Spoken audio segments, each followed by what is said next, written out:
മാറ്റുന്നില്ല എന്നുള്ളൊരു സന്ദേശമാണ്. അപ്പോൾ ഈ തലത്തിൽ നിൽക്കുമ്പോൾ നമ്മൾ കുറേയൊക്കെ എന്തൊക്കെ ഉപേക്ഷിച്ചതിലേക്കല്ല, പലപ്പോഴും ഇന്ന് മനുഷ്യൻ നോമ്പ് നോക്കുമ്പോൾ ഞാൻ ഉപേക്ഷിച്ച കുറേ കാര്യങ്ങളിലേക്കാണ് അവൻ്റെ ശ്രദ്ധ എപ്പോഴും നിൽക്കുക. അത് അവന് ഉപേക്ഷിച്ചിട്ടില്ല സത്യത്തിൽ. അതാണ് അതിൻ്റെ അകത്തെ പ്രധാനപ്പെട്ട പ്രശ്നം.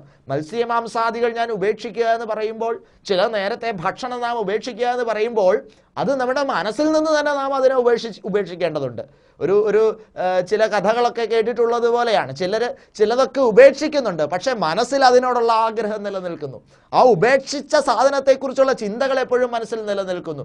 അവിടെ യഥാർത്ഥ ഉപേക്ഷയായിട്ടില്ല. ഉപേക്ഷ എന്ന് പറയുന്നത് പ്രവൃത്തിയിലുള്ള ഉപേക്ഷയല്ല, മനസ്സുകൊണ്ടുള്ള ഒരു ഉപേക്ഷയാണെന്നുള്ളത് നാം മനസ്സിലാക്കേണ്ടതുണ്ട് എന്നുള്ള സന്ദേശമാണ്. അപ്പോൾ അതുകൊണ്ട് മനസ്സുകൊണ്ട് നാം ഉപേക്ഷിക്കേണ്ട പലതിനെയും ഉപേക്ഷിച്ചുകൊണ്ട് ദൈവാത്മാവിൻ്റെ ആ വലിയ അനുഭവത്തെ സ്വീകരിക്കുവാനായിട്ട് സാധിക്കണം എന്നുള്ളതാണ്. അപ്പോൾ ഉപേക്ഷ പൂർണ്ണമാകുന്നത് മനസ്സുകൊണ്ട് അത് ഉപേക്ഷിക്കുമ്പോഴാണ്. നമ്മുടെ ഭക്ഷണ ക്രമീകരണത്തിൽ, നമ്മുടെ സിസ്റ്റത്തിൽ അത് ഉപേക്ഷിക്കുമ്പോൾ മാത്രമല്ല, മറിച്ച് മനസ്സുകൊണ്ട് നാം അതിനെ വേണ്ട എന്ന് വെക്കുവാനായിട്ട്. എന്തുകൊണ്ടാണ് അത് വേണ്ട എന്ന് വെക്കുന്നത്? അത് ക്രിസ്തുവിനെ പ്രതിയാണ് നമ്മളത് വേണ്ട എന്ന് വെക്കുന്നത്. അവിടെയാണ് അതിൻ്റെ അകത്തെ ആഴമായ സന്ദേശങ്ങൾ. ക്രിസ്തുവിനെ പ്രതി ഞാൻ ചിലതൊക്കെ വേണ്ട എന്ന് വെക്കുന്നു. അതിൻ്റെ തമ്പുരാനോടുള്ള സ്നേഹത്തിൻ്റെ ആഴത്തിൻ്റെ ഭാഗമായിട്ടാണ്. അപ്പോൾ ഈ തലത്തിൽ നിന്നുകൊണ്ട് ഉപേക്ഷിക്കുമ്പോൾ, ശരീരത്തെ ശ്രദ്ധാകേന്ദ്രമാക്കി മാറ്റാതിരിക്കുമ്പോൾ, അവിടെയാണ് നമുക്ക് നോമ്പെന്ന് പറയുന്നത് വിജയപ്രദമായി മാറുന്നത് എന്നുള്ളൊരു സന്ദേശമാണ്.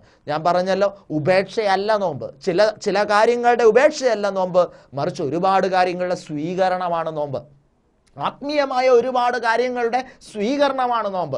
അതുകൊണ്ട് നോമ്പിൻ്റെ കാലഘട്ടത്തിൽ ഉപേക്ഷയിലേക്ക് കൂടുതൽ ശ്രദ്ധിക്കാതെ സ്വീകരണത്തിലേക്ക് കൂടുതൽ ശ്രദ്ധിക്കേണ്ടതുണ്ട്. എൻ്റെ ആത്മാവ് എന്ത് സ്വീകരിച്ചു, എൻ്റെ ശരീരം എന്ത് ഉപേക്ഷിച്ചു എന്നുള്ളതല്ല, ഈ നോമ്പിൻ്റെ കാലഘട്ടത്തിൽ എൻ്റെ ആത്മാവ് എന്ത് സ്വീകരിച്ചു, ഇതിലേക്ക് ശ്രദ്ധ കേന്ദ്രീകരിക്കുവാനുള്ളൊരു വിളിയാണ് ദൈവത്തിൻ്റെ പരിശുദ്ധാത്മാവ് ഈ നോമ്പ് കാലത്തിൽ നമുക്ക് നൽകുന്ന പ്രധാനപ്പെട്ട ഒരു സന്ദേശം എന്നുള്ളത് നാം തിരിച്ചറിയേണ്ടതുണ്ട്. മൂന്നാമതായിട്ട്, തൻ്റെ ശരീരത്തിൻ്റെ വിശന്നു എന്ന് ക്രിസ്തു തിരിച്ചറിഞ്ഞപ്പോൾ ആ സമയത്താണ് പിശാച് തൻ്റെ പരീക്ഷണവുമായിട്ട് ക്രിസ്തുവിൻ്റെ അടുത്തേക്ക് കടന്നു വരിക. കണ്ടോ, ക്രിസ്തുവിൻ്റെ ശ്രദ്ധ എപ്പോഴാണ് തൻ്റെ ശരീരത്തിൻ്റെ ഭക്ഷണത്തിലേക്ക് ഓർത്തത്, ആ അവസ്ഥയിലാണ് പിശാച് കടന്നു വരിക. ആത്മാവിൽ ജീവിക്കുന്ന ഒരു വ്യക്തിയിലേക്ക് ഒരിക്കലും പിശാചിന് കടന്നു വരാനായിട്ട് സാധിക്കില്ല. നമ്മുടെ ശ്രദ്ധയും നമ്മുടെ ചിന്തയും നമ്മുടെ ഭൗതികതയിലേക്ക് വീണു പോകുമ്പോൾ അവിടെയാണ് പിശാചിൻ്റെ പരീക്ഷണത്തെ കൂടുതൽ നമുക്ക് ഫേസ് ചെയ്യേണ്ടതായിട്ട് വരുന്നത് എന്നുള്ളൊരു സന്ദേശമാണ് ഇവിടെ നമുക്ക് മനസ്സിലാക്കാനായിട്ട് സാധിക്കുക.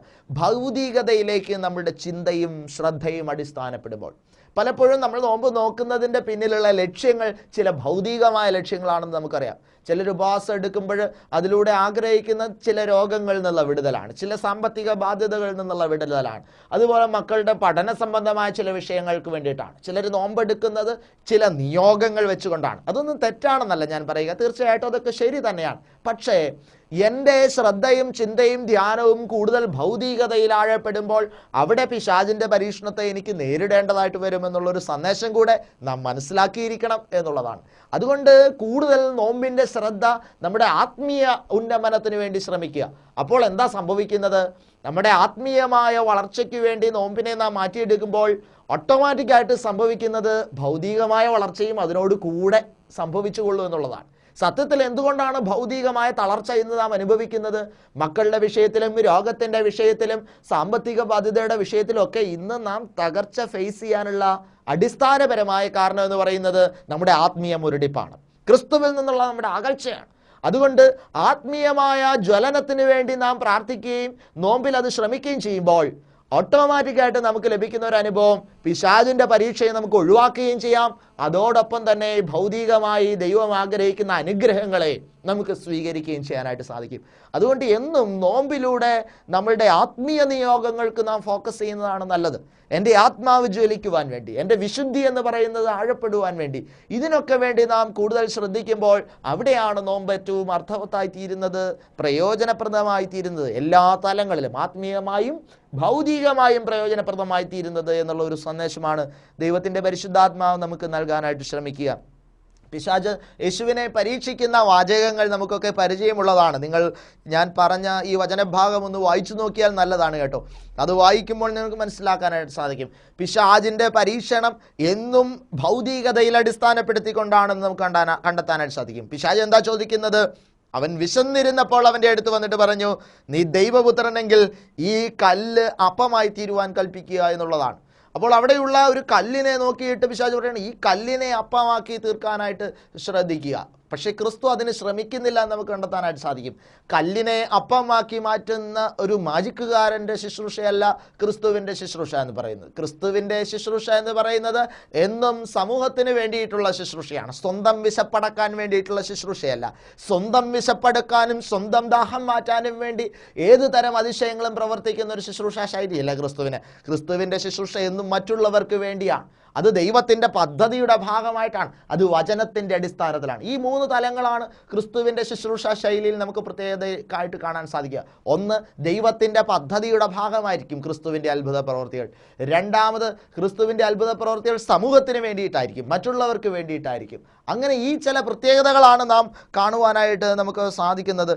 ഇങ്ങനെയുള്ള പ്രത്യേകതകൾ നമുക്ക് തിരിച്ചറിയാൻ കഴിയുമ്പോൾ പിശാച് പക്ഷേ ക്രിസ്തുവിനെ നയിക്കുന്നത് തികച്ചും വ്യക്തിപരമായ ഒരു സാന്ത്വനത്തിലേക്ക്, വ്യക്തിപരമായ വിശപ്പടക്കലിൻ്റെ ഒരു തലത്തിലേക്കാണ് പിശാച് ക്രിസ്തുവിനെ നയിക്കാനായിട്ട് ശ്രമിക്കുന്നത്. വചനത്തിൻ്റെ അടിസ്ഥാനത്തിലാണ്. അതാണ് 3-ാമത്തെ കാര്യം.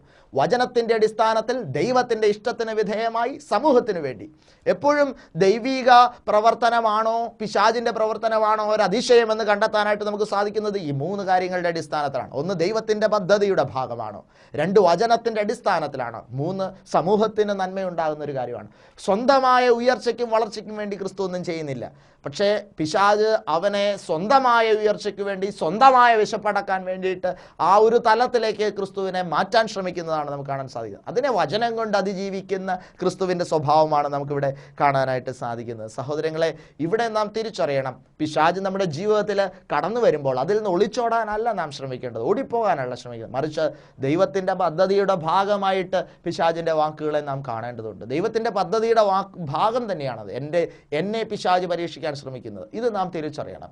രണ്ടാമതായിട്ട്, വചനത്തിൻ്റെ അടിസ്ഥാനത്തിൽ എനിക്ക് അതിന് ഉത്തരം കൊടുക്കാനായിട്ട് സാധിക്കണം. മൂന്നാമതായിട്ട്, അത് സമൂഹത്തിൻ്റെ നന്മയുടെ പരിണിത ഫലമായിട്ട് മാറുവാനായിട്ട് നമുക്ക് സാധിക്കണം. ഈ തലത്തിൽ നിന്നുകൊണ്ടാണ് ക്രിസ്തു അതിന് ഉത്തരം കൊടുക്കുന്നത് എന്ന് നമുക്ക് കണ്ടെത്താനായിട്ട് സാധിക്കും.